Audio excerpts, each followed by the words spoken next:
ఆకాశదీపం మూడవ భాగం. రెండవ భాగంలో పాపారావు దగ్గర నుంచి అడవి పులి ఆదిత్య చెల్లెళ్ళని చెప్పి తప్పించుకుంటుంది అర్చన. ఇంటికొచ్చి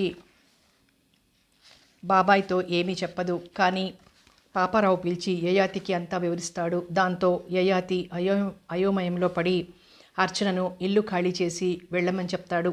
అర్చన తన గతం గురించి ఏమీ చెప్పకుండానే గుట్ట మీదకి వెళ్ళి పాడుపడిన బంగ్లాలో ఉండాలని నిశ్చయించుకుంటుంది. కథ కొనసాగుతుంది.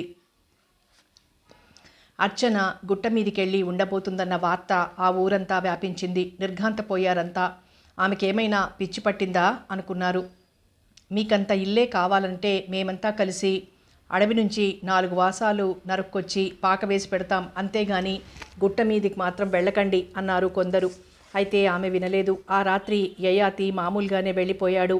అర్చన బాబుని నిద్రపుచ్చి ఏదో ఆలోచిస్తూ కూర్చుంది. అప్పుడే పాండు పిల్లిలా వచ్చాడు. ఏమిటి పాండు అంది లోనికి పిలిచి కూర్చోబెట్టి. అతను క్షణం మాట్లాడలేదు. బుజ్జి పడుకున్నాడా ఆమె అంది.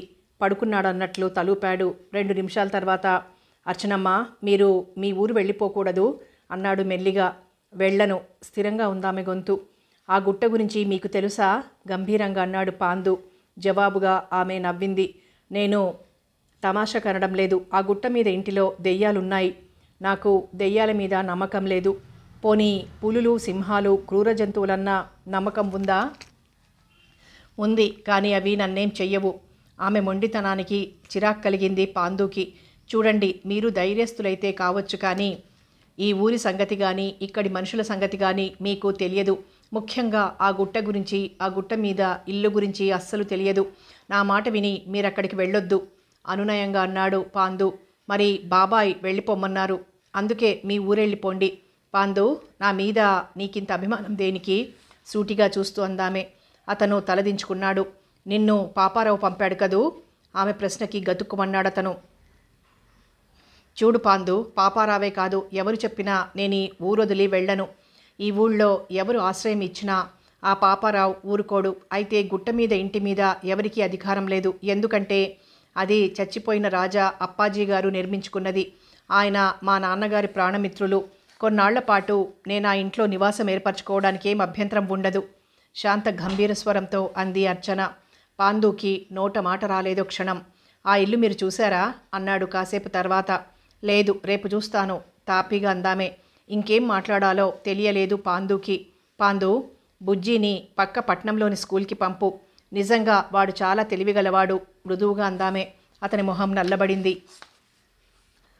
అతని భావాలని చదవాలని ప్రయత్నిస్తూ, బుజ్జిని చదివించడానికి మీ ఆవిడ ఒప్పుకోవడం లేదా అందామే. అది కాదమ్మా, మరి మా వాడు కూడా మీతో పాటు గుట్ట మీద ఉంటాట. ఏమిటి తుళ్ళిపడిందామే. అవును, మీరు గుట్ట మీదకి వెళ్తున్నట్లు వాడికి కూడా తెలిసింది. బాబుతో పాటు నేను అక్కడే ఉంటానని ఒకటే గొడవ చేస్తున్నాడు దిగులుగా అన్నాడతను. అలాగా, బుజ్జికి నేను నచ్చజెప్తానులే. అది కాదమ్మా వాడికి. పాండు, నేను ఆశయంతో ఇక్కడికి వచ్చాను. ఆ ఆశయం నెరవేరేదాకా ఆ దేవుడే దిగొచ్చి పొమ్మన్నా పోను. అయితే నా మూలంగా మాత్రం ఎవరికి ఇబ్బంది కలిగించను. ఎవరైనా ఇష్టపడి నా దగ్గరకు వచ్చి చదువు చెప్పమంటే చెప్తాను, లేదంటే అది లేదు. ఎలాగో మా బ్రతుకు మేం బ్రతుకుతాం. చేతనైతే రవంత సాయం చేయండి, లేదంటే ఊరుకోండి. అంతేగాని ఈ ఊరు నుంచి పొమ్మని మాత్రం అనకండి. 2 చేతులు జోడించి గంభీరంగా అంది అర్చన. నిస్సహాయంగా వెళ్ళిపోయాడతను. మధ్యాహ్నం 12 గంటలు కావస్తోంది. 10:30కే యయాతి భోంచేసి స్టేషన్కి వెళ్ళిపోయాడు. తను తిని వంటిల్లు సర్ది యువతలకొచ్చింది అర్చన. యయాతితో పాటు అన్నం తిని పెరట్లో పిల్లలతో ఆటల్లో పడిపోయాడు బాబు. వాణ్ణి ఆడుకోమని చెప్పి బయటకొచ్చి ఇంటికి తాళం వేసింది. అమ్మా, నేను రానా? బాబు ఆమె కుచ్చెళ్ళు పట్టి లాగుతూ అన్నాడు. వద్దు, మీరు ఆడుకుంటూ ఉండండి, నేను తొందరగా వచ్చేస్తాను, ఎక్కడికి వెళ్ళొద్దు అంటూ జాగ్రత్తలు చెప్పి బయటికి నడిచింది. వాడు తిరిగి ఆటల్లో పడిపోయాడు. అర్చన శివాలయం ముందు నిల్చుని బయట నుంచే ఓసారి దండం పెట్టుకొని కదిలింది. ఆమె మెయిన్ వీధిలోంచి గుట్టకేసి నడుస్తుంటే అందరూ ఆశ్చర్యంగా చూడసాగారు. సన్నగా గుసగుసలాడుకున్నారు.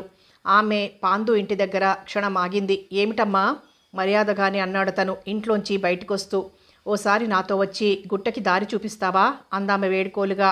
అతను భార్య కేసు చూశాడు. ఏమనుకుందో ఆమె అంగీకారంగా తలూపింది. పదండి అన్నాడు పాండు. ఇద్దరూ గుట్టకేసి అడుగులు వేయసాగారు. కొండ కనిపించకుండా పెరిగిపోయిన చెట్ల మధ్యగా ఒంటరి నక్షత్రంలా నిల్చుందా ఇల్లు. సన్నని కాలిబాట అస్పష్టంగా కనిపిస్తోంది. ఏమైనా మీ నిర్ణయం అంత మంచిది కాదమ్మా, నడుస్తూనే అన్నాడు పాండు. ఆమె నవ్వింది. ఎందుకో పాండుకి ఆమెను చూస్తే అదోలాంటి జంకు బయలుదేరింది. గుట్ట గురించి తెలిసిన వాళ్ళెవ్వరూ అటుకేసి పోరు. రాత్రిపూట దానికేసి చూడ్డానికి కూడా భయపడతారు. అలాంటిది ఈమె అక్కడే కాపురం ఉంటానంటుంది. అతనికి అయోమయంగానూ ఆశ్చర్యంగానూ కూడా ఉంది. అయితే ఆ ఇల్లు చూశాక ఆమె నిర్ణయం సడలొచ్చన్న ఆశ కూడా ఉందతనికి. అంతేకాదు అడవి పులి ఆదిత్య గురించి తెలుసుకోవాలని కూడా అనిపించింది అతనికి. ఎలా అడగాల అన్నట్లు క్షణం తటపటాయించి తర్వాత మెల్లగా ప్రారంభించాడు. అడవి పులి మీ అన్నయ్య అన్నారు కదూ అన్నాడు యథాలాపంగా. అవును, మా చిన్నన్నయ్య క్లుప్తంగా అందామే. అతనే మిమ్మల్ని ఇక్కడికి రమ్మన్నాడా? లేదు, నాకు నేనుగానే వచ్చాను. కాకపోతే అతను ఈ ప్రాంతాల్లోనే ఉంటానని మాత్రం చెప్పాడు. ఎప్పుడు? చిరాగ్గా చూసింది అర్చన. పాండు, మా అన్నయ్య గురించి నీకు తెలియదా? సూటిగా చూస్తూ అంది. క్షణం తికమక పడ్డాడతను. అది కాదమ్మా, నేను అతని గురించి వినడమే గాని అతన్నెప్పుడూ చూడలేదు. ఓసారి చూద్దామని అన్నాడు నసుగుతూ. ఆమె నవ్వింది. పాండు, మా అన్నయ్యని పట్టిస్తే లక్షలు బహుమతిగా ఇస్తారు అని ప్రభుత్వం ప్రకటించింది. పైసారి గడ్డి తినే ప్రబుద్ధులు కూడా అతని కోసం వెతకలేదు. కారణం ఆదిత్యన్ గురించి గాలించడం అంటే తమ చావుకి తామే ముహూర్తం పెట్టుకోవడమని వాళ్ళకి తెలుసు గనక. నీకతన్ని పట్టించివ్వాలనుందా? తీక్షణంగా అంది. వణికిపోయాడు పాండు. రామరామ, నా బిడ్డల సాక్షిగా నాకా ఉద్దేశం లేదు. అతన్ని గురించి తెలుసుకోవాలని మాత్రమే అడిగాను. మీకిష్టం లేకపోతే చెప్పొద్దు అన్నాడు తడబడుతున్న స్వరంతో. అయితే సరే. ఆదిత్య చిన్నతనంలోనే ఇంట్లోంచి వెళ్ళిపోయాడు. చాలా రోజులు వాడి జాడ మాకు తెలియలేదు. అసలు బతికున్నాడన్న నమ్మకం కూడా మాకు లేదు. అలాంటి సమయంలో ఓ రోజు మా ఇంటికి వచ్చాడు. చాలా డబ్బిచ్చాడు. అయితే ఎంత బతిమాలినా తను చేసే పనేమిటో మాత్రం చెప్పలేదు. తర్వాత మాకు తెలిసింది వాడు బందిపోటు దొంగల్లో చేరాడని. ఆ తర్వాత ఎప్పుడైనా మెరుపులా వచ్చి వెళ్ళేవాడు. అది తెలిసిన ప్రభుత్వం మా ఇంటి మీద నిఘా వేసింది. అందుకే ఆదిత్య రావడం మానేశాడు. తర్వాత మా అమ్మ నాన్న పోయారు. ఆదిత్యని గురించిన వార్తలు తెలుస్తూనే ఉన్నాయి. అన్నయ్యని గురించి వింటున్న కొద్దీ కృంగిపోయాను. వాడు చేస్తున్న పనులకి కుళ్ళి ఏడ్చాను. అసలు వాడికి నేనంటే ప్రాణం. అందుకే ఇలా వచ్చాను. అయితే ఈ సంగతి ఎవరికీ చెప్పలేదు. నువ్వు చెప్పొద్దు, క్లుప్తంగా చెప్పింది అర్చన. మరి రాజాగారి కోసం వచ్చాననడం అది నిజమే. అయితే నేను అనుకున్నట్టు ఆయన బతికిలేరు. భీమ్గిరి కొండల్లో ఉన్నాడనుకున్న అన్నయ్య కూడా ఉన్నాడో లేదో బాధగా అంది. అడవి పులికి భీమ్గిరి నివాస స్థలం అయినా ఎక్కువగా ఈ ప్రాంతాల్లోనే తిరుగుతాడు. అతని కింద కొన్ని వందల మంది బందిపోట్లున్నారు. అతని పేరు చెప్తే పసిబిడ్డలు టక్కున ఏడుపు మానేస్తారు. పక్షులు గింజలు ముట్టవు అన్నాడు పాండు. అర్చన మొహంలో వెలుగు తొంగి చూసింది. మాట్లాడుతూ ఇంటి దరిదాపులకొచ్చేశారు. ఇంటికి కాస్త కిందుగా బ్రహ్మాండమైన రాతి స్తంభం ఉంది. దాని శిఖరాగ్రాన గ్లోబులా పెద్ద పాత్ర ఉంది. అదేమిటి? కుతూహలంగా అడిగిందామె. ఆకాశదీపం అన్నాడతను. ఆకాశదీపమా? అవును, ఆ దీపం సంవత్సరం పొడుగునా వెలుగుతుంది. అది వెలుగుతుంటే ఆదిత్య ఆ ప్రాంతాల్లో ఉన్నట్టు. నిజమా? పరిశీలనగా దీపం కేసి చూస్తూ అందామె. శివాలయంలోని ఆకాశదీపాలు గుర్తొచ్చాయామెకి. పరిశీలనగా చూస్తే తప్ప దీపం వెలుగు కనిపించడం లేదు. అవును, మీరు గమనించలేదు గాని రాత్రుళ్ళు ఊళ్ళోంచి కూడా చక్కగా కనిపిస్తుంది దీపం అన్నాడు పాండు. ఈ సిగ్నల్ ప్రభుత్వానికి తెలియదా? ఏదో ఆలోచిస్తూ అంది అర్చన. తెలుసు. 4-5 సార్లు దాడి చేసినా ఫలితం దక్కకపోయేసరికి తమ ప్రయత్నాలు మానేసింది ప్రభుత్వం అన్నాడతను. మరి కాసేపటికల్లా ఇంటి దగ్గరికి వెళ్ళిపోయారిద్దరు. ఆ ఇల్లు చాలా పెద్దది. కాస్త పాడుబడ్డట్లున్న చెక్కు చెదరలేదు.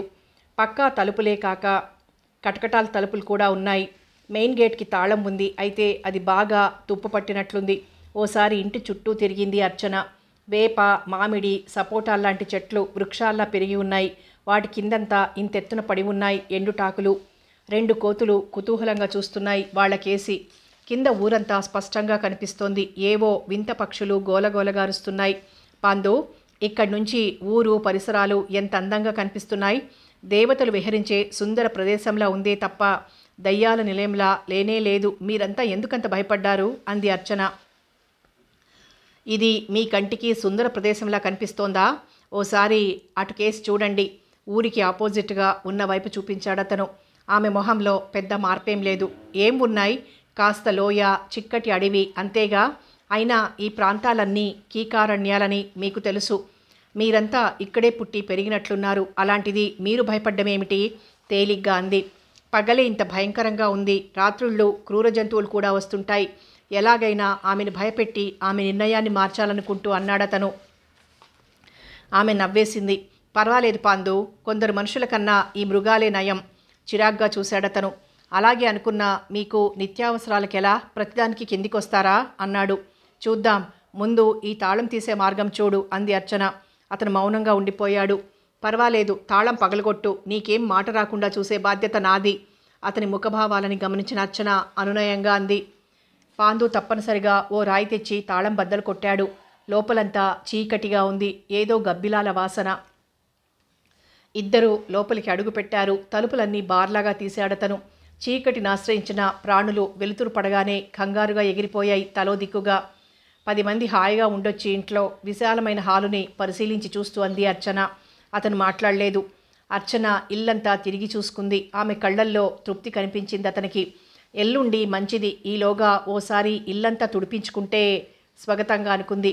ఆమె నిర్ణయం మారదు అనుకున్న పాండు అక్కడి వెదురు చెట్ల నుంచి ఓ వాసం తెచ్చి దానికి 4 రెమ్మలు కట్టి చీపురులా తయారు చేశాడు. ఇద్దరూ కలిసి శుభ్రం చేశాక అరగంట తర్వాత ఓ కొలిక్కొచ్చిందా ఇల్లు. మళ్ళీ యథాప్రకారంగా తలుపులు మూసి బయటకొచ్చారిద్దరు. మెయిన్ తలుపు కూడా బయట గొళ్ళెం వేసి తిరుగుముఖం పట్టారు. ఇద్దరూ మౌనంగా నడక సాగించారు. ఆమె ధైర్యం, నడక వేగం చూసి మరోసారి ఆశ్చర్యపోయాడు పాండు. అతని కళ్ల ముందు అడవి పులి ఆదిత్య మెదిలాడో క్షణం. ఒళ్లదోలా జలధరించింది. అన్నకి తగ్గ చెల్లెలే అనుకున్నాడు. ఆమె మౌనంగా నడుస్తూనే ఉంది. ఇల్లు చేరేసరికి బిక్కమొహం వేసుకొని గుమ్మంలో కూర్చున్నాడు బాబు. అల్లంత దూరాన్నుంచే తల్లిని చూసి లేచి పరిగెత్తుకొచ్చి తల్లి కాళ్ళకు చుట్టుకున్నాడు. ఏమిటి నాన్న, భయమేసిందా? వాణ్ణి పొదివి పట్టుకొని లోనికి తీసుకొస్తూ అంది అర్చన. భయం కాదు గాని దెయ్యాలు కనిపించాయా? ఆతృతగా అడిగాడు. దెయ్యాలా? అదే గుట్ట మీద ఇంట్లో బోల్డని దయ్యాలున్నాయట కదూ, మా ఫ్రెండ్స్ చెప్పారు. అమ్మా, నా అంత చిన్న దయ్యాలు కూడా ఉన్నాయా? కుతూహలంగా అడిగాడు బాబు. లేదు, అక్కడ దెయ్యాలేం లేవు అనేసి లోనికొచ్చింది అర్చన. బాబు మొహంలో నిరాశ కనిపించింది. మర్యాద కోసం ఇంటిదాకా వచ్చిన పాండు బాబు మాటలకి మరోసారి తెల్లబోయాడు. బాబు, మీకు దెయ్యాలంటే చాలా ఇష్టం అతని మాట పూర్తి కాకుండానే అన్నాడు బాబు. దెయ్యాలంటే భయం లేదా అని అడగాలనుకున్న పాండుకి వాడి జవాబు మరింత తికమకగా వచ్చింది. థ్యాంక్స్ పాండు, ఇంక నువ్వు వెళ్ళి నీ పనులు చూసుకో 2 చేతులు జోడించి కృతజ్ఞతగా అంది అర్చన. రేపు ఉదయం అర్చన గుట్ట మీదికి వెళ్ళేది. యాదయ్యని బతిమాలి కావలసిన సరుకులు అవి తెప్పించుకుంది. ఆ సాయంత్రం యయాతికి ఆరోగ్యం బాగాలేక స్టేషన్కి యాదయ్యని పంపాడు. ఆరోగ్యం అనే కన్నా మనసు అంటే బాగుంటుందేమో. అతి తక్కువ టైంలోనే అర్చన బాబు అతనికి బాగా దగ్గరయ్యారు. వాళ్ళు గుట్ట మీదకి వెళ్తున్నారంటే అతని మనసు అల్లకల్లోలమైపోయింది. ఏదో తిన్నాను అన్నట్లు 4 మెతుకులు తిన్నాడు ఆ రాత్రి పడుకునే ముందు కూడా. నా మాట విని నీ నిర్ణయం మార్చుకో అర్చన అన్నాడు అనునయంగా. జవాబుగా నవ్విందామె. ఆమె ఇంక ఎవరి మాట వినదని గ్రహించిన యయాతి బాధగా పక్క మీద కొరిగాడు. 10 గంటలకల్లా తను నిద్రకు ఉపక్రమించింది అర్చన. అయితే నిద్రాదేవి మాత్రం ఆమెను కరుణించలేదు. అర్ధరాత్రి దాటేదాకా అటు ఇటు పొర్లుతూనే ఉంది. ఆలోచనలు ఆమె మనసుని కలతపెడుతూనే ఉన్నాయి. మరో గంట తర్వాత మెల్లగా రెప్పలంటుకుని నిద్రలోకి జారిపోయింది. అయితే 10 నిమిషాలు కాకుండానే ఏదో కింద పడ్డ చప్పుడై తుళ్ళిపడి కళ్ళు తెరిచింది. యయాతి మూలుగు సన్నగా వినిపించి కంగారుగా లేచి లైట్ వేసింది. అతను నిలువెళ్లా వణికిపోతున్నాడు. పక్కనే మంచినీళ్ళ గ్లాస్ పడి నీళ్లు పల్లానికి పారుతున్నాయి. బాబాయ్, ఏమిటి అంది అతనికి దగ్గరగా వచ్చి. అతను మాట్లాడలేదు కానీ ఏదో చెప్పాలన్నట్లుంది. ఒళ్ళంతా చెమటలు దిగకారుతున్నాయి. అతని పరిస్థితికి కంగారు పడిపోయింది అర్చన. అతన్ని పట్టి కుదుపుతూ ఏమిటి బాబాయ్, ఏమిటలా అయిపోతున్నారు అంది ఆదుర్దాగా. గుండెల్లో నొప్పి అన్నట్లు సైగ చేశాడతను. అర్చన కంగారు రెట్టింపైంది. ఏం చెయ్యాలో అర్థం కాలేదు. గబాల్ నాయన్ని పడుకోబెట్టి ఈ ఊళ్ళో డాక్టర్ ఉన్నాడా అంది. లేడు అన్నట్లు తల తిప్పాడతను బాధపడుతూనే. క్షణం ఆలోచించిన అర్చన గబాల్న బాబు దగ్గరికి వచ్చి వాణ్ణి లేపింది. ఏమిటమ్మా అన్నాడు బాబు ఆవలిస్తూ. నువ్వు తాతయ్య దగ్గర కూర్చో, నేను ఇప్పుడే వెళ్ళి యాదయ్య వచ్చాడేమో చూసొస్తాను అంది. వాడు తలూపాడు కళ్ళు నులుముకుంటూ. బాబుని యయాతి దగ్గర కూర్చోబెట్టి బాబాయ్, నేను వెళ్ళి యాదయ్యని పిలుచుకొస్తాను, మీరు కళ్ళు మూసుకొని పడుకోండి అంటూ వీధిలోకి పరిగెత్తింది అర్చన. అతను మెల్లగా అన్నమాట ఆమె చెవిదాకా రానేలేదు. ఆమె వీధిలోకి వెళ్ళిపోయింది. అయితే ఆమెకు యాదయ్య ఇల్లు సరిగ్గా తెలియదు. తెలిసినా అతని ఇంటికొచ్చాడో లేదో అంతకన్నా తెలియదు. అయినా ఆశగా పరిగెత్తింది. వీధులన్నీ కటిక చీకటిగా ఉన్నాయి. చీకటి వల్ల దారి సరిగ్గా తెలియడం లేదు. ఎవరో రావడం గమనించిన ఊరకుక్కలు ఒక్కసారిగా లేచి అరవసాగాయి. అయినా పరిగెత్తినట్లు శివాలయం అవతలగా ఉన్న చెరువు కేసి నడుస్తోంది అర్చన. యాదయ్య ఇల్లు చెరువు దగ్గర అని విందామే. ఎవరది? ఓ గుడిసెలోని వ్యక్తి బయటకొచ్చి అరిచాడు నిద్రమత్తులోనే. యాదయ్య గారిల్లు కావాలి ప్లీజ్. ఆమె గొంతు వణుకుతోంది. అర్చన గొంతు విన్న అతనికి నిద్రమత్తు చటుక్కుని దిగిపోయింది. మరోసారి ఆదుర్దాగా అడిగింది అర్చన. అదిగో ఆ ఇల్లే అన్నాడతను చేత్తో ఓ వైపుకి చూపిస్తూ. అయితే ఆమెకి సరిగ్గా తెలియదు. అందుకే అతన్ని వచ్చి ఇల్లు చూపించమని వేడుకుంది. ఆమె ఆదిత్య చెల్లెలని గ్రహించిన అతను రండి అన్నాడు నడుస్తూ. ఇద్దరూ అక్కడికి కాస్త దూరంగా ఉన్న ఓ ఇంటి ముందు ఆగారు. ఇదే అన్నాడతను. అర్చన తలుపు తట్టింది. మరుక్షణం తలుపులు తెరుచుకున్నాయి. అప్పుడే వచ్చి నిద్రకు ఉపక్రమిస్తున్న యాదయ్య ఎదురుగా నిల్చున్న అర్చనను చూసి తుళ్ళిపడ్డాడు. రండి రండి అన్నాడు కంగారుగా. నువ్వేరా యాదయ్య, బాబాయ్ ఆరోగ్యం బాగోలేదు అంటూ గబగబా వివరాలు చెప్పింది అర్చన. అతను కూడా కంగారు పడిపోయాడు. ఇక్కడ డాక్టర్ ఎవరూ లేరా? యయాతి చెప్పినా మళ్ళీ ఆశగా అతన్ని అడిగింది అర్చన. పట్నం తీసుకెళ్లాల్సిందే కంగారుగా అన్నాడతను. వాళ్ల హడావిడికి అక్కడ వాళ్లంతా లేచారు. ఎలా తీసుకెళ్దాం అంది అర్చన. పాపారావు గారి జీప్లో తీసుకెళ్ళొచ్చు అన్నారెవరో. నిజమే, పాపారావు గారికి కావలసిన మనిషే బాబాయ్, పదండి అంటూ పరిగెత్తింది అర్చన. అర్చనమ్మ కంగారుగా పిలిచాడు యాదయ్య. క్షణం ఆగిందామే. మీరు ఇంటికెళ్ళండి, పాపారావు దగ్గరికి నేను వెళ్ళొస్తాను అన్నాడతను. సరే త్వరగా రా అంటూ ఇంటికేసి పరిగెత్తింది అర్చన. అతను పాపారావు ఇంటికేసి నడిచాడు. అక్కడ వాళ్లల్లో కొందరు అర్చనని, కొందరు యాదయ్యని అనుసరించారు. అర్చన ఇల్లు చేరుకునేసరికి బాబు ఏడుస్తూ కనిపించాడు. ఏమిట్రా వాణ్ణి కుదుపుతూ అడిగింది అర్చన. తాతయ్య ఎంత పిలిచినా పలకడం లేదమ్మా, నాకు భయం వేస్తోంది అన్నాడు కళ్ళు తుడుచుకుంటూ. ఆమె గబాలన ఇంట్లోకెళ్ళి చూసింది. యయాతి స్పృహలో లేడు. ఆమెకేం చేయాలో తోచలేదు. మళ్ళీ వీధిలోకొచ్చి యాదయ్య కోసం ఆతృతగా చూడసాగింది. అరగంట తర్వాత ఉసూరుమంటూ వచ్చాడతను. జీపేది ఆతృతగా అడిగింది అర్చన. జీప్ ఉంది, కానీ ఏం లాభం? డ్రైవర్ 3 రోజుల పాటు సెలవు పెట్టి ఎక్కడికో వెళ్ళిపోయాట. మై గాడ్, ఇప్పుడెలా? డోలీలో తీసుకెళ్దామా? పోనీ ఓ పని చేస్తే ఏదో ఆలోచిస్తూ అంది అర్చన. చెప్పండి, పాపారావు గారినే కాస్త తీసుకెళ్ళమని రిక్వెస్ట్ చేస్తే అడగొచ్చు, కానీ ఫలితం ఉండదు. అంటే ఆయన మాట్లాడలేనంతగా తాగి ఉన్నాడు. అర్చన మరింత కంగారు పడిపోయింది. ఇద్దరూ యయాతి దగ్గరికి వచ్చారు. అతను శవాకారంలా పడుకున్నాడు. అతన్ని ఎలా బతికించుకోవాలో అర్థం కాలేదు వాళ్ళకి. క్షణం ఆలోచనలో పడ్డ అర్చనకేదో మెరుపులా తోచింది. యాదయ్య ఓసారి నాతోరా అంది బయటకొస్తూ. ఎక్కడికమ్మా అయోమయంగా అడిగాడు తను. చెప్తాన్రా అంటూ వీధిలోకి నడిచిందామె. మౌనంగా ఆమెని అనుసరించాడతను. ఆమె పాపారావు ఇంటికేసి నడవడం చూసి ఇప్పుడు అక్కడికెందుకు అర్చనమ్మా అన్నాడు. జీప్ కోసం. ఇప్పుడు ఆ జీప్లో వెళ్తే మనం డాక్టర్ దగ్గరికే కాదు, వెళ్ళేది సరాసరి స్వర్గానికి అన్నాడు భయంగా. ఏం భయం లేదు రా అనేసి పాపారావు ఆవరణలో అడుగుపెట్టింది. వరండాలో పడుకున్న బోలాని తట్టిలేపాడు యాదయ్య. మళ్ళీ ఏమిటి విసుగ్గా అన్నాడు బోలా. అంతకుముందే యాదయ్య మూలంగా తనకి నిద్రాభంగమైనందుకు అతనికి చిరాగ్గా ఉంది. అర్చనమ్మ వచ్చింది మెల్లగా అన్నాడతను. అంతే ధన్మంటూ లేచాడు బోలా. ఏమిటమ్మా అన్నాడు ఎక్కడలేని వినయం చూపిస్తూ. మీ దొరని ఓసారి పిలు అంది గంభీరంగా. అతను వెళ్లే లోపలే ఏమిటి అన్న స్వరం కంగుమంది. అందరూ అటుకేసి చూశారు. అతి ప్రయాసగా నిల్చుని ఉన్నాడు పాపారావు. నమస్తే, బాబాయ్ ఆరోగ్యం బాగాలేదు పాపారావు గారు, హార్ట్అటాక్లా ఉంది, వెంటనే డాక్టర్కి చూపించకపోతే ఆయన బతకడం కష్టం వేడికోలుగా అందామే. నేను డాక్టర్ని కాను క్లుప్తంగా అన్నాడతను. అది నాకు తెలుసు, నేను మీకోసం రాలేదు, మీ జీప్ అడుగుదామని వచ్చాను ప్లీజ్. ఆమె గొంతు వణికింది. మా డ్రైవర్ లేడని చెప్పానుగా. డ్రైవర్ అక్కర్లేదు, అయితే నన్ను రమ్మంటారా తీవ్రంగా అన్నాడు పాపారావు. వద్దు, మీరు రానక్కర్లేదు, ఓసారి మీ జీప్ ఇవ్వండి చాలు, మళ్ళీ జాగ్రత్తగా అప్పచెప్పేస్తాను, దయచేసి కాదనకండి. 2 చేతులు జోడించింది అర్చన. మరి డ్రైవింగ్? నాకు డ్రైవింగ్ బాగా వచ్చు, ప్లీజ్ ఇవ్వండి బాబుగారు. యయాతి గారు మీకు కూడా కావలసిన వారు, ఆయన ప్రాణాలు కాపాడడం మీ కనీస ధర్మం కాస్త ధైర్యంగా అన్నాడు యాదయ్య. క్షణం ఆలోచించిన పాపారావు ఏమనుకున్నాడో లోపలికెళ్ళి జీప్ తాళాలు తెప్పించిచ్చాడు. Thank you very much. మరోసారి 2 చేతులు జోడించి జీప్ కేసి పరిగెత్తింది అర్చన. ఆమె డ్రైవింగ్ సీట్లోనూ యాదయ్య వెనక్ సీట్లోనూ కూర్చున్నారు. మరుక్షణం జీప్ యయాతి ఇంటికేసి పరిగెత్తింది. ఎంతో అనుభవం ఉన్నట్లు డ్రైవ్ చేస్తున్న అర్చనని చూసి అటు పాపారావు భోలా ఇటు యాదయ్య ఆశ్చర్యపోయారు. కనురెప్ప పాటలో జీపు యయాతి ఇంటి ముందు ఆగింది. అప్పటికే అక్కడ చాలామంది చేరారు. అందరూ కలిసి శవాకారంలో ఉన్న యయాతిని జీపులోకి చేర్చారు. బాబుని పాందుకి అప్పగించి మళ్ళీ జీప్ స్టార్ట్ చేసింది అర్చన. ఘాట్ రోడ్లో జీప్ కొండ వెనక్గా ఉన్న పట్నం వైపు పరిగెత్తింది.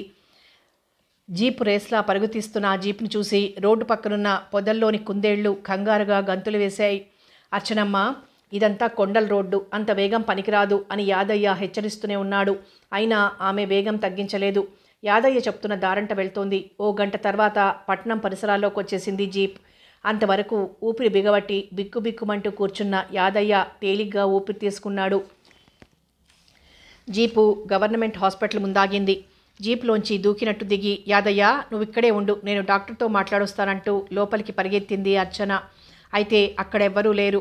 ఉన్న ఒక్క వాచ్మెన్ నిద్రలో ఉన్నాడు. అతి కష్టం మీద అతన్ని లేపింది.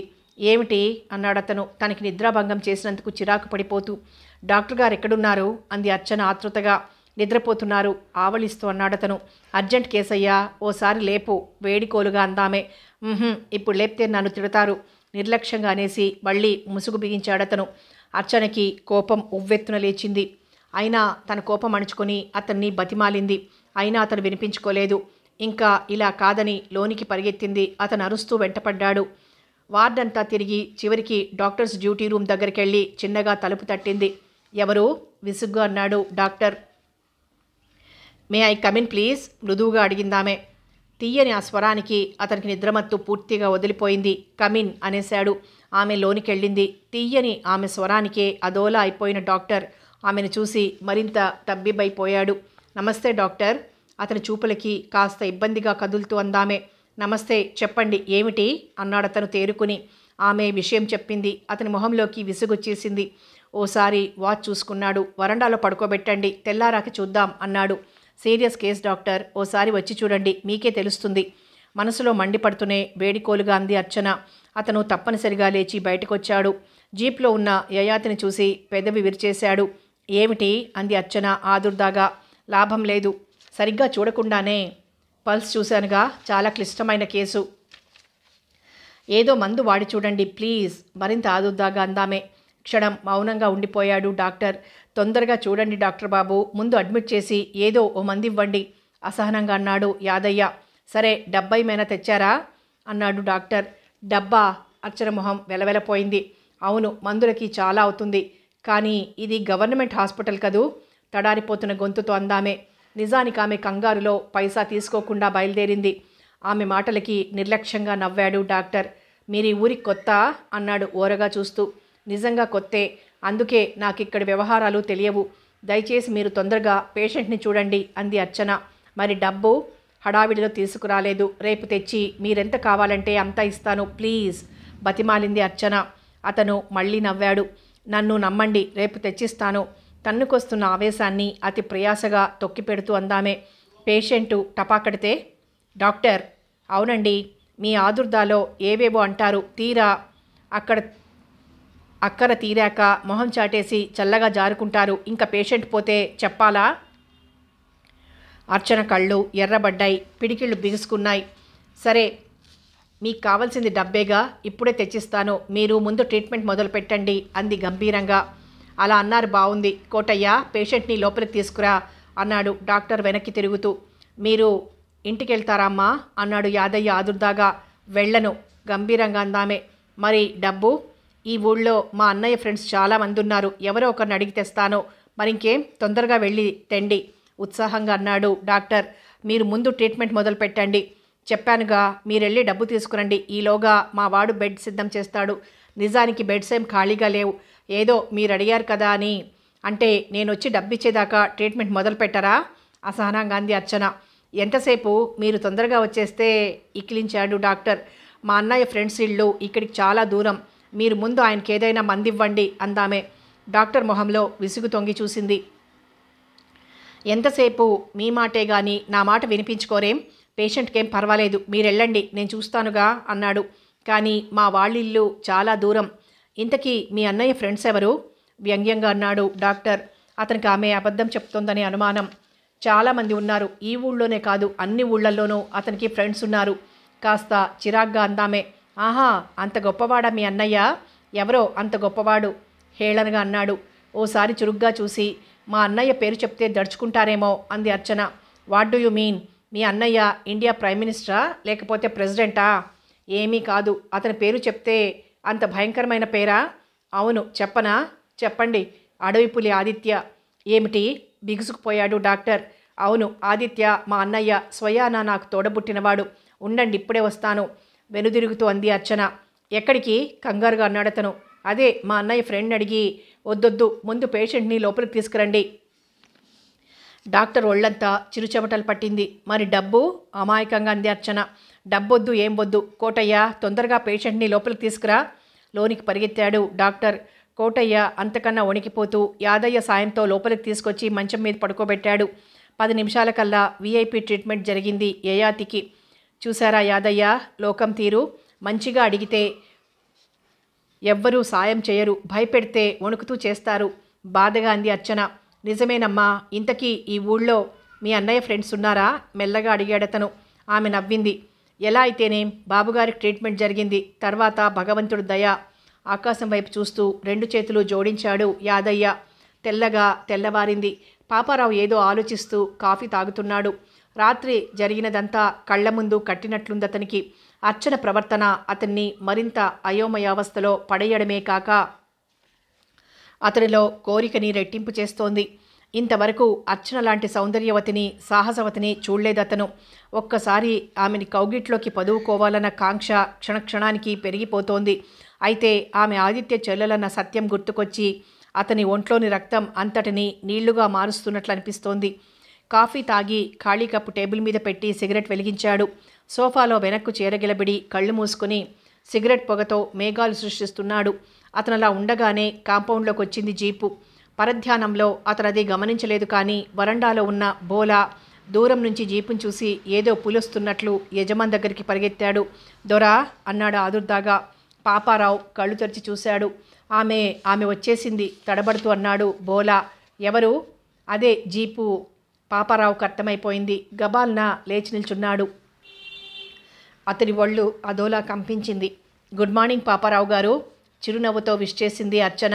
వెరీ గుడ్ మార్నింగ్, రండి కూర్చోండి. బోలా, అర్చన గారికి కాఫీ తీసుకురా అంటూ ఆమెను కూర్చోబెట్టి యయాతి ఆరోగ్యం గురించి అడిగాడు. ప్రాణానికి ఏం పర్వాలేదు, కానీ లైట్గా పెరాలసిస్ స్ట్రోక్ వచ్చింది దిగులుగా అందామే. అయ్యో, ఆదుర్దా పడిపోయాడు పాపారావు. పర్వాలేదు, తగ్గిపోతుందన్నాడు డాక్టర్. అసలు సివియర్ హార్ట్అటాక్ అనుకున్నాం, కానీ అదేం కాదు. హై బీపీ వచ్చి అన్కాన్షియస్ అయిపోయారు. ఎనీవే మీ దయ వల్ల ఆయన బతికారు. అందుకే మీకు కృతజ్ఞతలు చెప్పుకొని మీ జీప్ మీకు ఇచ్చి వెళ్దామని వచ్చాను అందామే. అందులో నాదేం లేదు, మీకు డ్రైవింగ్ వచ్చు కనుక అది ఉపయోగపడింది. కాఫీ తీసుకోండి అన్నాడతను. అర్చన మౌనంగా కాఫీ తాగి మరోసారి అతనికి థ్యాంక్స్ చెప్పి లేచింది. ఆమెని వరండా దాకా పంపి ఆమె వెళ్తుంటే చూస్తూ ఉండిపోయాడు పాపారావు. దొరా, పంతులు మంచంలో ఉంటే మన పనులెలా? స్వరం తగ్గించి అన్నాడు భోలా. నిజమే, పాపారావు మొహం అదోలా అయిపోయింది అతనలా ఉండగానే. దొరా, పంతుల్ని చూస్తుంటే నాకేదో అనుమానంగా ఉంది. ఎలాగూ మంచంలోనే ఉంటాను కదా అని మన రహస్యాలన్నీ ఈ అర్చనకు చెప్పడు కదా అన్నాడు. పాపారావు మొహం తెల్లగా పాలిపోయింది. నిజం, పద మనం హాస్పిటల్కి వెళ్దాం కంగారుగా అన్నాడు. ఇప్పుడా? అవును పద. 10 నిమిషాల్లో పాపారావు నీట్గా తయారై జీప్లో కూర్చున్నాడు. బోలా ఎప్పట్లా వెనక కూర్చున్నాడు. జీపు పట్నం కేసి పరుగు తీసింది. యయాతి హాస్పిటల్లో చేరి 10 రోజులైంది. ప్రాణభయం తప్ప మరే భయము లేకుండా ఉంది. కాస్త కోలుకున్నాడు కూడా. మొదటి రోజున డబ్బు అక్కడ పెడితే గానీ పేషెంట్ ఒంటి మీద చెయ్యి వేయనన్న డాక్టరు ఇప్పుడు అతి శ్రద్ధగా చూస్తున్నాడు. పైగా అర్చన డబ్బు ఇవ్వబోతే రామరామ నీ దగ్గర డబ్బు తీసుకోవడమా అంటూ ముక్కు మీద వేలేసుకుంటున్నాడు. అతనే కాదు, అర్చన ఆదిత్య చెల్లెలని ఆ ప్రాంతమంతా తెలిసిపోయి ఆమె ఎదురైతే వినయంగా పక్కకు తొలగిపోతున్నారు.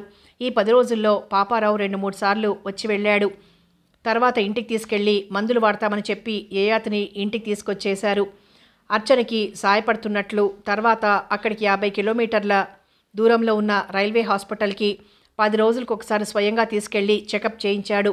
అక్కడి డాక్టర్లు ఇంకా కొన్నాళ్లు రెస్ట్ తీసుకోమనడంతో ఊళ్ళో కాస్త తిరుగుతున్న డ్యూటీకి వెళ్ళడం లేదు యయాతి. 3 నెలలు గడిచిపోయాయి. ఈ 3 నెలలు అతన్ని పసిబిడ్డను చూసినట్లు చూసింది అర్చన. యయాతి ఇప్పుడు మార్నింగ్ ఈవినింగ్ వాక్కెళ్తున్నాడు. గుళ్ళో అర్చన చేస్తున్నాడు. ఓ రోజు గుళ్ళో అర్చన ముగించి ఇంట్లో అడుగుపెట్టిన అతనికి పిడుగులాంటి వార్త ఆహ్వానించింది. రైల్వే అతన్ని కంపల్సరీ రిటైర్ చేసింది. అతను కృంగిపోయాడు. అప్పుడే వచ్చిన పాపారావుతో చెప్పుకొని కళ్ళనీళ్లు పెట్టుకున్నాడు. ఎలాగైనా మళ్ళీ తన ఉద్యోగం తనకు వచ్చేలా చూడమని ప్రాధేయపడ్డాడు. అదెలా, కొత్త ఎస్ఎం వచ్చేశాడు కూడా, తాపీగా అన్నాడు పాపారావు. పిడుగుపడ్డట్లు చూశాడు యయాతి. అసలు ఈ రిటైర్మెంట్కు కారణం కూడా పాపారావేనని గ్రహించాడు. చూడు పంతులు, రిటైర్మెంట్కి సంబంధించిన కాగితాలన్నీ ఇందులో ఉన్నాయి, సంతకాలు పెట్టి పంపు అంటూ ఓ కవర్ని అతని ముందు పడేశాడు పాపారావు. మరి నా జీవనం, వణుకుతున్న స్వరంతో దీనంగా అన్నాడు యయాతి. నీ జీవనానికి ఏమయ్యా? నీకేమైనా భార్య పిల్లలా? శేష జీవితమంతా కృష్ణారామ అంటూ గడిపేయి. ఓపికంటే గుడి పని నువ్వే చూసుకో. గుడి ఆవరణలోనే ఓ పాటి ఇల్లు వేయించిస్తాను. అంటే ఈ ఇల్లు కొత్త ఎస్ఐకి కావాలి కదా. అతను రావడం భార్యతో సహా వచ్చాడు. ప్రస్తుతం మా ఇంట్లోనే ఉన్నాడు. ఎన్నాళ్ళుంటాడలా? అందుకే అన్యాయం అరిచాడు యయాతి. ఏది?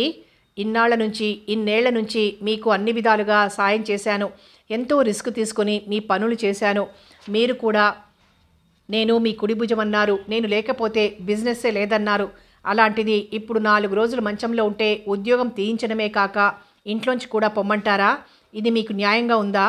అతని కళ్ళు 2 నీళ్లతో నిండిపోయాయి. తెలివి తక్కువగా మాట్లాడకయ్యా పంతులు. 20 ఏళ్లకు పైగా ఈ ఇల్లు నీ స్వంత ఇల్లుగా వాడుకున్నావు. నీ కష్టాన్ని నేనేనాడు ఉంచుకోలేదు. లాభాల్లో నీకు వాటా ఇస్తూనే ఉన్నాను. నాకు నీ మీద జాలిగా ఉందయ్యా. కానీ ప్రభుత్వానికి ఉండొద్దు. నువ్వు ఇంక పనులు చెయ్యలేవని నిర్ణయించుకున్నాకే నిన్ను రిటైర్ చేసింది. ఇంకా ఆ విషయాలన్నీ వదిలేసి ఫ్యూచర్ గురించి ఆలోచించు. లేచాడు పాపారావు. యయాతి మొహం తెల్లగా పాలిపోయింది. నేను మీరేది చెప్పినా మారు మాట చెప్పకుండా చేశాను. మరి ఇప్పుడు వచ్చినతను అలా చెయ్యొద్దు అన్నాడు నిష్ఠూరంగా తను లేచి. బళ్ళున నవ్వాడు పాపారావు. ఎందుకు చెయ్యడు? చేస్తాడు, చేసి తీర్తాడు. ఎలాంటి వాడినైనా పడగొట్టగల తెలివితేటలు ఈ పాపారావుకున్నాయి. అలా కాక నా ట్రిక్కులేం పంచెయ్యక ఎదురు తిరిగాడనుకో, పోతాడు శంకరగిరి మాన్యాలు పట్టి అన్నాడు నవ్వుతూనే. యయాతి మౌనంగా ఉండిపోయాడు. మరి నేనొస్తాను. నీకు 10 రోజులు టైం ఇస్తున్నాను. ఈలోగా ఇల్లు ఖాళీ చెయ్యాలి, సరేనా? మొహం అదోలా చిట్లించి అడిగాడు పాపారావు. అలాగే అన్నట్లు తలూపాడు యయాతి. మరో మాట చెప్పండి. అర్చన ఇంట్లో లేదు. ఆ సంగతి నాకు తెలుసు. మరి మన విషయాలు ఆమెకేమైనా చెప్పావా? తీక్షణంగా అడిగాడు పాపారావు. భగవంతుడు సాక్షిగా ఏం చెప్పలేదు కంగారుగా అన్నాడు యయాతి. క్షణం ఆలోచించిన పాపారావు, నువ్వు మళ్ళీ నా వాడిగా ఉండాలంటే ఓ అవకాశం ఉంది అన్నాడు. యయాతి మొహం తేరుకుంది. చెప్పండి అన్నాడు ఆదుర్దాగా. అర్చనని ఇక్కడి నుంచి పంపేయి. ఆ తర్వాత నువ్వు నావాడిలాగే ఉండొచ్చు. యయాతి మొహం మళ్ళీ వాడిపోయింది. ఏం చెయ్యలేవా? గంభీరంగా అన్నాడతను. ఆమె ఎవరు చెప్పినా వినేలా లేదు. అయితే నీ కర్మ అంటూ పెద్ద పెద్ద అంగలతో బయటికెళ్ళిపోయాడు పాపారావు. నిస్త్రాణగా కూలిపోయి చేతిలో ముఖం దాచుకొని పసివాడిలా బావురుమన్నాడు యయాతి. అలా ఎంతసేపున్నాడో అర్చన వచ్చి లైటు వేసేదాకా అతను స్పృహలోకి రాలేదు. ఏమిటి బాబాయ్ చీకట్లో కూర్చున్నారు? చేతిలోని సరుకులు కింద పెడుతూ అంది అర్చన. అతను మాట్లాడలేదు. ఆమె ఓసారి పరిశీలనగా అతని మొహంలోకి చూసి కింద పెట్టిన సరుకుల సంచి తీసుకొని లోపలికి వెళ్ళిపోయింది. బాబు మెల్లగా అతని దగ్గరికి వచ్చి తాతయ్య అన్నాడు మెల్లగా. అన్నాడు యయాతి తన కంటి నీరు వాడికి కనిపించకుండా జాగ్రత్త పడుతూ. అయినా వాడి కంట పడనే పడింది. తాతయ్య ఏడుస్తున్నావా అన్నాడు 2 బుగ్గలు తన చిన్న చేతులతో పట్టుకొని. అతనికి మరింత దుఃఖం వచ్చింది. ఆపుకోలేక వాణ్ణి అక్కుని చేర్చుకొని మరోసారి బావురుమన్నాడు. బాబు కంగారు పడిపోయాడు. అమ్మా తొందరగా రా అన్నాడు అర్చినట్లు. అర్చన పరిగెత్తుకొచ్చింది. శోకమూర్తిలా ఉన్న అతన్ని చూసి ఆమె కళ్ళు కూడా తడయ్యాయి. దగ్గరగా వచ్చి మృదువుగా అతని తల మీద చెయ్యేసి ఏం జరిగింది బాబాయ్ అంది. అప్పటికే స్పృహలోకి వచ్చాడు యయాతి. గబాల్న లేచి ఏం లేదు అన్నాడు బింకంగా. అర్చన అదోలా నిట్టూరుస్తూ వెళ్ళిపోయింది. అరగంట తర్వాత గాని మామూలు మనిషి అవ్వలేదు యయాతి. బాబాయ్ భోజనానికి రండి వంటింట్లోంచే గట్టిగా పిలిచింది అర్చన. బాబు చెయ్యి పట్టుకుని వంటింట్లోకెళ్ళి పీట మీద కూర్చున్నాడు. అర్చనని ఆమె ఊరు పంపడం ఎలాగాని ఆలోచిస్తున్నాడతను. తాతయ్య రేపు మేం గుట్ట మీదకి వెళ్ళిపోతున్నాం. బాబు అన్నం తింటూ అన్నాడు. యయాతి నోట్లోని ముద్ద జారి కింద పడిపోయింది. అవును తాతయ్య, గుట్ట మీద ఇల్లు భలే బాగుంది. అక్కడ దెయ్యాలు కూడా ఉంటాయట, నాకు కనిపించలేదనుకో. బాబు నోరు మూసుకొని అన్నం తిను గదిమింది అర్చన. నోరు మూసుకుని ఎలా తిన్నో కిసుక్కున నవ్వాడు బాబు. వాడన్న తీరుకి యయాతికి కూడా నవ్వొచ్చింది.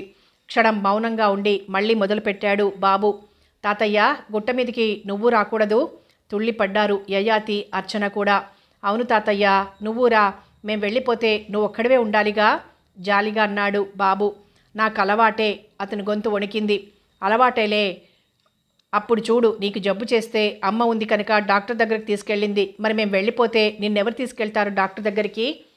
దిక్కులేని వాడికి దేవుడే దిక్కు. ఏమిటి బాబాయ్, పసివాడేదో తెలిసి తెలియకుండా వాగితే అనునయంగా అంది అర్చన. లేదమ్మా, వాడన్న దాంట్లో ఎంతో నిజం ఉంది. నిజంగా ఆ రోజు నువ్వు నన్ను తీసుకెళ్ళి వైద్యం చేయించకపోతే ఈ పాటికి నేను... దుఃఖంతో అతని గొంతు గరగరలాడింది. నేను చేసిందేం లేదు బాబాయ్. మానవత్వం ఉన్న ఎవరైనా అదే చేస్తారు. నిజానికి ముక్కు మొహం తెలియని నాకు ఆశ్రయం ఇచ్చిన మీకు నేను చాలా రుణపడి ఉన్నాను. ఒక్క మాట చెప్తాను, వింటావా అర్చన? ఏమిటి బాబాయ్, చిన్నగా నవ్వుతూ అందామే. నువ్వు మీ ఊరెళ్ళిపోమ్మా. హఠాత్తుగా ఆమె మొహం సీరియస్గా అయిపోయింది. సారీ బాబాయ్, అది తప్ప మరేదైనా చెప్పండి, వింటాను అంది గంభీరంగా. భారంగా నిట్టూర్చాడు యయాతి. భోజనం ముగించి బాబుతో సహా హాల్లోకి వచ్చాడు. అతని మనసంతా బరువుగా ఉంది. వాళ్ళిద్దరిని తీసుకుని ఎక్కడికైనా వెళ్ళిపోయి హాయిగా బతుకుదామా అని కూడా అనిపించింది. బాబుని కూడా పడుకోమని చెప్పి మంచం మీద వాలి కళ్ళు మూసుకున్నాడు. ఎంత ప్రయత్నించినా అతని కంట పొంగే గంగకి ఆనకట్ట వెయ్యలేకపోతున్నాడు. అరగంట అలా పడుకుని నరకయాతన పడ్డాడు మానసికంగా. కళ్ళు ఇంతలా వాచాయి, నిప్పుల్లా ఎర్రబడ్డాయి. దూరం నుంచి బాబు భయం భయంగా చూస్తున్నాడు. వాడికి నిద్ర రావడం లేదు. ఏదో సీరియస్గా ఆలోచించాడు. గది గుమ్మంలో ఏదో సర్దుతున్న తల్లి దగ్గరికి వెళ్ళాడు. ఏమిటి అన్నట్టు చూసిందామె. అమ్మా, తాతయ్యని మనతో పాటు తీసుకెళ్దామమ్మా. తల్లి మెడ చుట్టూ చేతులు పెనవేసి గోముగా అడిగాడు బాబు. ఎక్కడికి? పరధ్యానంగా అందామె. గుట్ట మీద ఇంట్లోకి. ఎందుకు? ఎందుకేమిటమ్మా, తాతయ్యకి మళ్ళీ జబ్బు చేస్తుంది. డాక్టర్ దగ్గర తీసుకెళ్ళకపోతే చచ్చిపోతారు. ఈసారి దుఃఖం వచ్చేసింది వాడికి. వాడి మాటలకి అర్చన, యయాతి కూడా తుళ్ళిపడ్డారు. తప్పు, అలా అనకూడదు అంది అర్చన. మరి తాతయ్యని తీసుకెళ్దామా?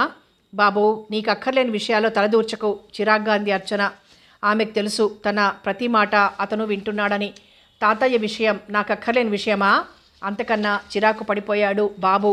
అర్చనకి మెరుపులా ఓ ఆలోచన తట్టింది. వెంటనే వాణ్ణి పొదివి పట్టుకొని, నువ్వు పడుకో, తాతయ్యని గురించి బాధపడేవాళ్ళు చాలామంది ఉన్నారు బాబు. అంతేకాదు, ఆయన దగ్గర లక్షల డబ్బు మూలుగుతోంది. ఆయన కోరితే కొండ మీద కోతిని కూడా రప్పించుకోగలరు. పసివాడివి, నీకు అవన్నీ తెలియవు అంది సాధ్యమైనంత బిగ్గరగా. బిగుసుకుపోయాడు యయాతి. ధన్మంటూ లేచి కూర్చున్నాడు. ఒళ్లంతా చెమటలు పట్టాయి. దూరం నుంచి ఇదంతా గమనించిన అర్చన అదేం గమనించినట్టు, బాబాయ్, ఇవాళ మార్నింగ్ వాకింగ్కి వెళ్ళలేదేం అంది అమాయకంగా. అతను పొద్దున సాయంత్రం కూడా కొంత దూరం నడుస్తున్నాడు డాక్టర్ల సలహా మేరకు. ఈవినింగ్ వాకింగ్ కూడా వెళ్ళలేదు అనాలనుకున్నాడు, కానీ అనలేదు. అంటే పాపారావు వచ్చిన సంగతి చెప్పాల్సి వస్తుందేమో అన్న భయంతో. సరే పడుకోండి, మందు వేసుకున్నారుగా అంది అర్చన. వేసుకున్నాను అన్నట్లు తలూపాడు యయాతి మళ్ళీ మంచం మీద వాలుతూ. అర్చన కొడుకుని పడుకోబెట్టి వాడు నిద్రపోయాక లైట్ తీసి బెడ్ లైట్ వేసి తను వాడి పక్కన ఒరిగింది. ఆమె మనసంతా అదోలా అయిపోయింది. నిద్రాదేవిని ఆహ్వానిస్తూ కళ్ళు గట్టిగా మూసుకుంది. సాయంత్రం 4 గంటలు దాటింది. అర్చనకి వాకింగ్ అని చెప్పి పాపారావు ఇంటికేసి నడిచాడు యయాతి. పాపారావు ఇల్లంతా సందడిగా ఉంది. యయాతి రావడం దూరం నుంచే చూసి యజమానికి చెప్పాడు భోలా. రావయ్యా పంతులు, నేనే కబురు చేద్దామనుకుంటున్నాను, నువ్వే వచ్చావు. నీకు నిండా 100 ఏళ్ల ఆయుష్. బలవంతంగా నవ్వుతూ ఆహ్వానించాడు పాపారావు. అయితే యయాతి నవ్వలేదు. ఏమిటి హడావిడి అని మాత్రం అన్నాడు. ఏం లేదయ్యా, మన కొత్త ఎస్ఎం జరాసంద్, అతని భార్య మేనక మన ఊరు కొత్తగా వచ్చారు కదా, అందుకే ఓ చిన్న పార్టీ అరేంజ్ చేశాను. నీకోసం బోలాని పంపుదాం అనుకుంటుండగానే నువ్వు వచ్చావు, రా ఆప్యాయంగా ఆహ్వానించి మేడ మీదకి తీసుకెళ్లాడు పాపారావు. అదంతా అబద్ధమని తెలుసు యయాతికి. తనని మరీ అంత కానివాడుగా చూస్తున్నందుకు పాపారావు మీద పిచ్చి కోపం వచ్చింది. అయినా అదేం కనిపించనీయకుండా, వాళ్ళేరి అన్నాడు గదంతా కలియజూస్తూ. 5 వస్తారు, నువ్వు లిక్కర్స్ ఏమైనా తీసుకోవచ్చా? నేను మీ విందుల కోసం రాలేదు గంభీరంగా అన్నాడు యయాతి. అతనంత గంభీరంగా మాట్లాడడం ఇన్నేళ్లకి ఇదే మొదటిసారి. అతని ధోరణికి క్షణం తెల్లబోయిన పాపారావు వెంటనే తేరుకుని, ఏమిటి కోపంగా ఉన్నట్లున్నావు అన్నాడు నవ్వుతూ. మీతో ఓ ముఖ్యమైన విషయం మాట్లాడాలి అదే ధోరణిలో అన్నాడు యయాతి. కూర్చొని చెప్పు అన్నాడు పాపారావు కూర్చుంటూ. అతను కూడా కూర్చున్నాడు. చెప్పు, మన సంగతి అర్చన గ్రహించిందని నా అనుమానం. ఏమిటి? తుళ్ళిపడ్డాడు పాపారావు. అవును అంటూ నిన్న రాత్రి బాబుకి తనకి మధ్య జరిగిన సంభాషణ, అర్చన ద్వంద్వార్థపు మాటలు వివరంగా చెప్పాడు యయాతి. పాపారావు మొహం గంభీరంగా అయిపోయింది. ఎలా తెలుస్తుంది అన్నాడు ఏదో ఆలోచిస్తూ. అదే అర్థం కావటం లేదు. అలాంటిదేముండదు, నువ్వే ఏదో గిల్టీగా ఫీల్ అయి ఉంటావు. అలా కాకపోతే నువ్వే చెప్పుండాలి. చచా, నేనా? కంగారు పడిపోయాడతను. అయితే ఆమెకు తెలిసే సమస్య లేదు, నువ్వేం కంగారు పడకు తేలిగ్గా అన్నాడు పాపారావు. అది కాదు బాబు.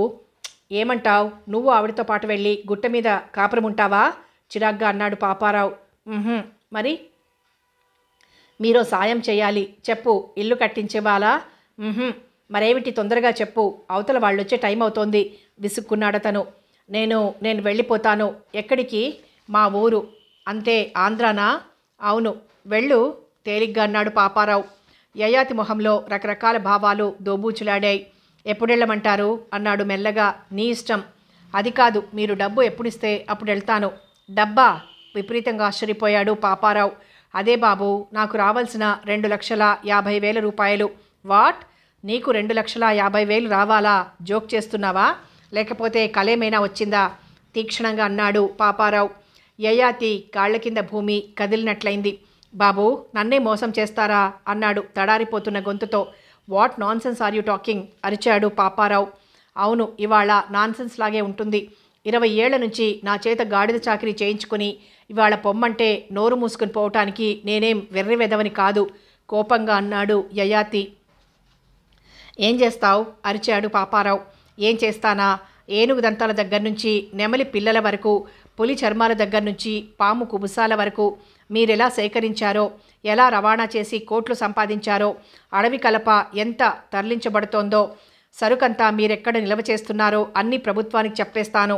నేను జైలుకెళ్ళినా బాధలేదు, మిమ్మల్ని బయటికి లాగుతాను, నాకు వాటా ఇస్తానని ఎప్పటికప్పుడు లెక్కలు చెప్తూ ఇప్పుడు లేదు పొమ్మంటారా?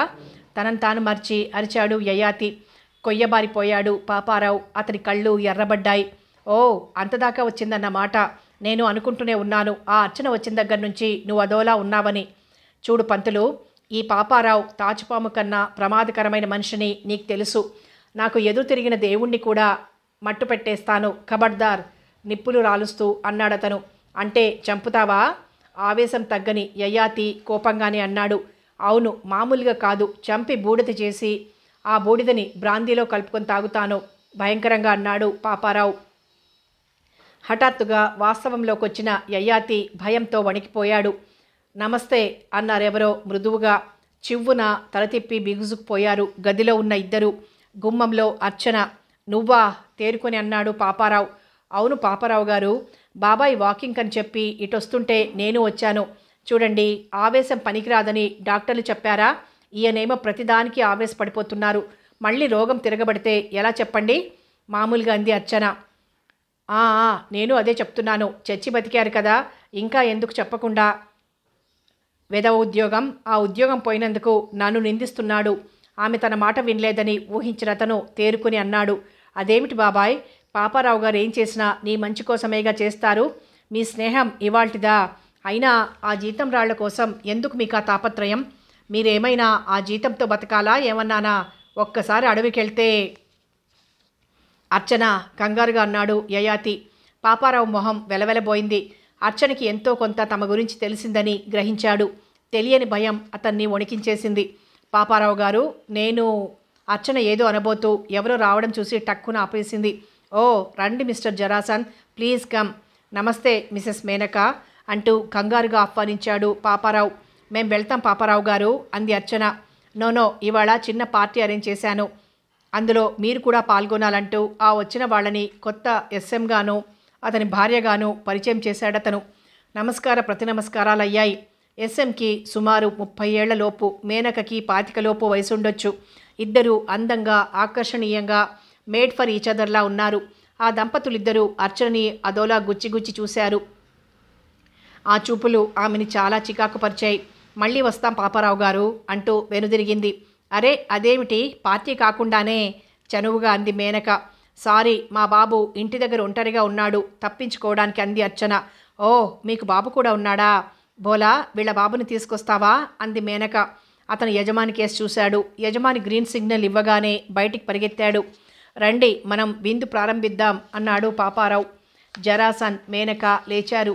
యయాతి, అర్చన కూడా తప్పనిసరిగా లేచారు. అందరూ తోటలో అరేంజ్ చేసిన టేబుల్ దగ్గరకు నడిచారు.